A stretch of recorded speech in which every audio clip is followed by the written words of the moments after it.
Hello बच्चों, let's read the question. The question says the acceleration of a particle is 0 at t equals to 0 and option A दिया गया है it's velocity must be constant. Option B is it the speed at t equals to 0 may be 0 and option C is if the acceleration is 0 from t equals to 0 to t equals to 5 second the speed is constant in this interval and option D is if the speed is 0 from t equals to 0 to t equals to 5 second the acceleration is also 0 in the interval. देखिए, सबसे पहले question समझते हैं कि हमें question में क्या बोला गया है. क्वेश्चन में हमें यहाँ पे दिया गया है कि हमारा जो एक्सीलरेशन है किसी भी पार्टिकल का वो 0 है कब, एट t इक्वल्स टू 0. अब हमें बताना है कि इन चार ऑप्शन में से हमारा कौन सा सही है. तो सबसे पहले की कॉन्सेप्ट देखते हैं. तो की कॉन्सेप्ट हमारा हो जाएगा if acceleration is equals to 0 this implies, अगर एक्सीलरेशन हमारा 0 है तो इसका मतलब क्या है, this implies that change in velocity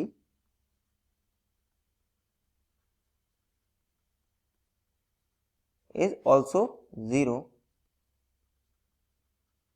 This implies velocity is constant.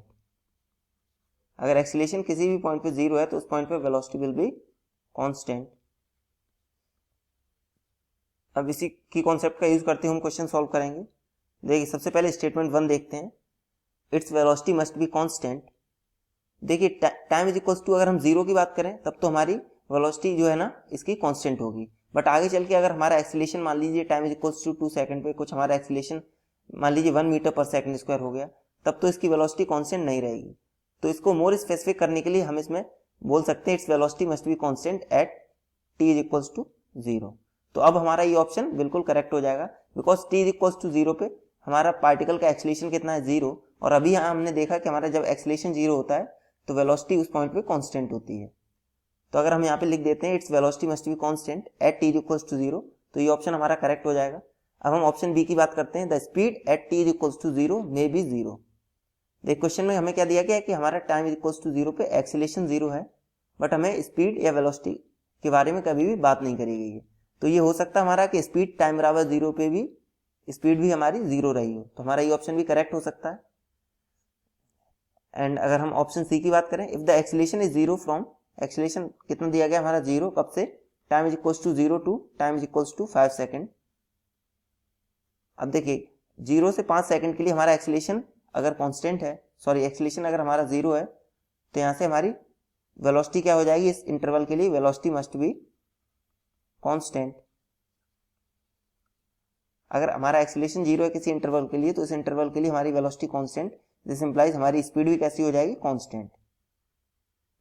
अगर हमारी वेलोसिटी कांस्टेंट है इसका मतलब स्पीड भी हमारी कांस्टेंट है. अब हम तो हमारा सी ऑप्शन भी करेक्ट हो जाएगा. अगर हम ऑप्शन डी की बात करें, if it's speed is 0 from t is equals to 0 to t is equals to 5 second. Speed हमें कितनी दी गई है, 0, t is equals to 0 to t is equals to 5 second. तो हमें बोला गया the acceleration is also 0 in the interval. तो हमारा एक्सीलरेशन को भी 0 होना पड़ेगा बिकॉज अगर हमारा एक्सीलरेशन कुछ भी होता प्लस या माइनस तो हमारी स्पीड 0 ना रहती. तो यहाँ से हमारा क्या हो जाएगा, acceleration must be 0 for this interval of 5 second, 0 to 5. तो हमारा ऑप्शन डी भी करेक्ट हो जाएगा. Therefore the correct option for this question will be option A, option B, option C and option D. Hope you understood it well. Best of luck. Thank you.